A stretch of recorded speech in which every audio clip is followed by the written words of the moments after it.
नमस्कार.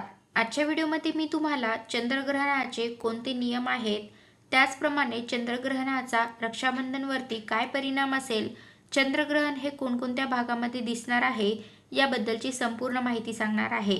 पण त्याआधी तुम्ही चॅनलवरती नवीन असाल तर चॅनलला लाईक करा आणि सबस्क्राईब देखील करा. कमेंटमध्ये श्री स्वामी समर्थ किंवा हर हर महादेव किंवा ओम महालक्ष्मी नमः लिहायला विसरू नका. श्रावण महिन्यामध्ये येणाऱ्या पौर्णिमेला म्हणजेच नारळी पौर्णिमेला रक्षाबंधन साजरे केले जाते. बहीण भावाच्या नात्याचा विशेष दिवस म्हणजे रक्षाबंधन. यंदा पौर्णिमा तिथी ही 2 दिवसांमध्ये आलेली आहे. 27 ऑगस्टला सकाळी 9:08 पौर्णिमा तिथी ही सुरू होणार आहे आणि 28 ऑगस्टला सकाळी 9:48 पौर्णिमा संपणार आहे. उदय तिथीनुसार 28 ऑगस्टला रक्षाबंधन हे साजरे केले जाणार आहे. प्रत्येक वर्षी रक्षाबंधनच्या सणावरती भद्राची सावली असते. यंदा मात्र रक्षाबंधनच्या दिवशी चंद्रग्रहण सुद्धा आलेले आहे. भद्रा काळ जो आहे तर तो 27 ऑगस्टला सकाळी 9:09 पासून ते रात्री 9:32 असणार आहे. म्हणजे भद्राची सावली ही 27 ऑगस्टला असणार आहे. 28 ऑगस्टला भद्रा काळ नसणार आहे. त्यामुळे यंदाच्या रक्षाबंधनवरती भद्राची सावली ही असणार नाही. परंतु यंदाच्या रक्षाबंधन दिवशी चंद्रग्रहण आहे. चंद्रग्रहणाचे कोणते नियम आहेत, त्याचप्रमाणे चंद्रग्रहणाचा रक्षाबंधनवरती काय परिणाम असेल, याची माहिती आपण आजच्या या व्हिडिओमध्ये पाहणार आहोत. ग्रहण कोणतेही असो, चंद्रग्रहण असो किंवा सूर्यग्रहण असो, हे ग्रहण पाळावे की नाही हा ज्याचा त्याचा वैयक्तिक प्रश्न असतो. काही ना काही गोष्टी पटत नाहीत अशा व्यक्ती ग्रहण पाळत नाहीत. परंतु ग्रहण म्हटलं की जास्त काळजी लागलेली असते, ती म्हणजे गर्भवती महिलांना. कारण गर्भवती महिला ग्रहणाचे नियम जे आहेत तर ते काटेकोरपणे पाळत असतात. ग्रहणाचा परिणाम हा आपल्या गर्भावरती होऊ नये म्हणून हे नियम पाळले जातात. जसं की या दिवशी गर्भवती टिकली लावत नाही, डब्यांना झाकण लावले जात नाही किंवा भिंतींना खिळे सुद्धा ठोकले जात नाही. टोकदार धारदार वस्तूंचा वापर टाळला जातो. या दिवशी गर्भवतींनी कागद फाडू नयेत. सुई, कात्री, चाकू, विळी तर या धारदार वस्तूंचा वापर करू नये, कारण या वस्तूंचा वापर ग्रहण काळामध्ये अशुभ मानला जातो. त्याचप्रमाणे केस विंचरू नयेत, वेणी अंबाडा घालू नये, केस मोकळे सोडावेत. चंद्रग्रहणाच्या काळामध्ये चंद्राच्या किरणांना अशुद्ध मानले जाते. त्यामुळे या काळामध्ये गर्भवतींनी बाहेर जाणे हे टाळायचे असते. ग्रहण काळामध्ये अन्न शिजवले जात नाही किंवा अन्न खाल्ले जात नाही.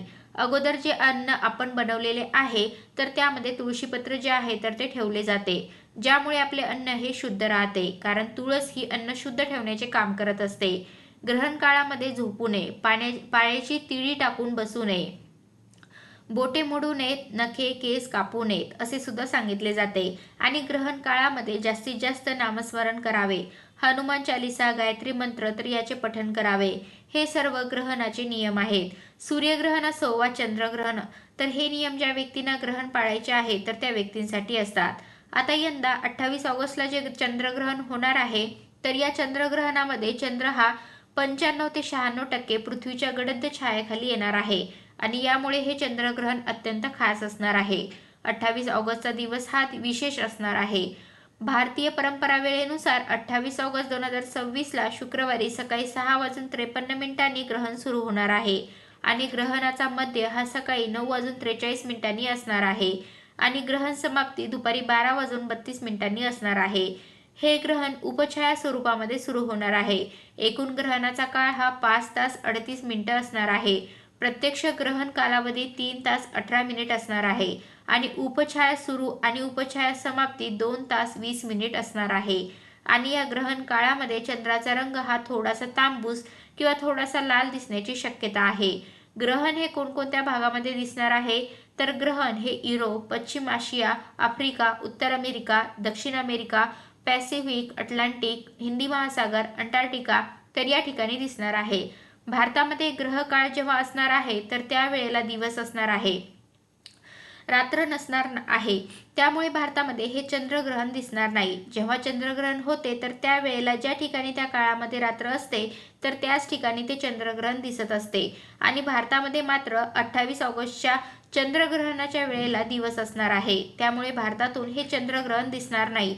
त्यामुळे ग्रहणाचे कोणतेही नियम पाळण्याची आवश्यकता नाही. याच दिवशी रक्षाबंधन आलेले आहे, त्यामुळे आपण शुभ मुहूर्तावरती भावाला राखी बांधू शकतो. रक्षाबंधन हे साजरे करू शकतो. ज्या भागातून ग्रहण दिसत नाही तर त्या भागामध्ये त्या ग्रहणाचा कोणताही अशुभ प्रभाव हा होत नाही.